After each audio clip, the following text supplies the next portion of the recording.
So I saw this video, right, of this guy talking about what it's really like to be an empath. And that video inspired me to create this one because the energy in that video felt so nasty to me that I had to create this one and speak my truth around what it's really like to be an empath. Let me keep telling you about that guy's video first. I don't remember the guy's name, but basically he was equating being an empath to always being shoved in people's buttholes. And it was like a non-stop 3-minute spiel on all the negative things about being an empath. It reeked of victimization. While I don't deny that that can be, in fact, some empaths' experience, and that it also can be so incredibly validating and healing to have people tell you about the downsides of being an empath, something that I absolutely stand by and that I do my best to put into practice is the fact that our words do matter and that there are ways to communicate certain things.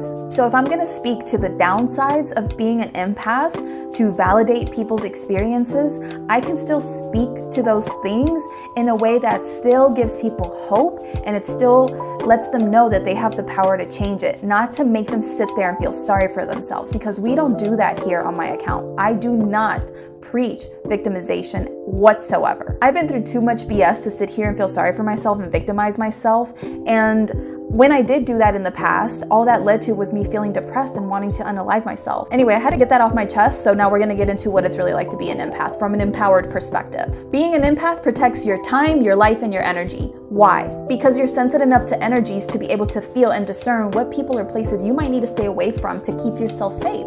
So by staying away from or removing certain people that are just not good for you because you can feel it as an empath, this then allows you to put in your time, your energy, and your effort into the relationships that are actually meant for you, that are actually going to work out better for you. Being an empath allows for you to be able to protect yourself from people trying to take advantage of you and deceive you. You can sense the lie. You can see behind their mask no matter what they're telling you, and that's the gift and the beauty of being an empath. So many empaths complain about feeling people's thoughts, emotions, and energy, and I get it. It can be frustrating and overwhelming. We're all human and we go through difficulties in life, and the beauty about being able to sense people's emotions, their energy, their thoughts is being able to support them through that difficult process and holding space for them. Because if you're an empath, then chances are you know what it's like to feel alone. And you wouldn't want anyone else to feel that way too, right? Looks like I'm gonna have to make a part 2, my bad.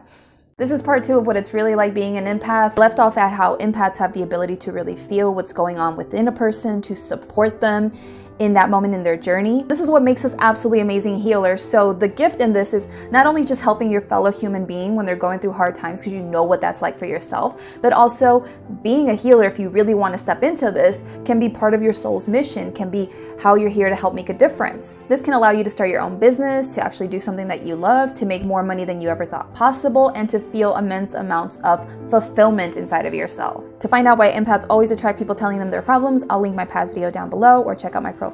The next thing I want to say is that most people want this world to be a better place, especially empaths, because empaths can feel deeply the suffering and the pain happening on this planet, and we don't want that, right? This is why we as empaths are especially interested in making this world better. However, to make this world better, we have to shine a light on all the crap that's happening here on the planet. We need to expose the darkness and the shadows. So guess how we do that as empaths? We do this by serving as powerful mirrors for others. I'll be honest, it's not always fun being a mirror for other people because we trigger the crap out of them. But by triggering them, we're able to serve as powerful catalysts for them to be able to transmute the stuff that they got going on internally, to transmute the darkness that they have going on, the shadows, to light and love. The more light and love that exists on the planet, the better the world will get. The last thing I want to say about what it's really like being an empath is that a lot of empaths are blessed with heightened psychic abilities. These heightened psychic abilities then allow for an empath to connect to the spiritual realm, to receive guidance on how to navigate life,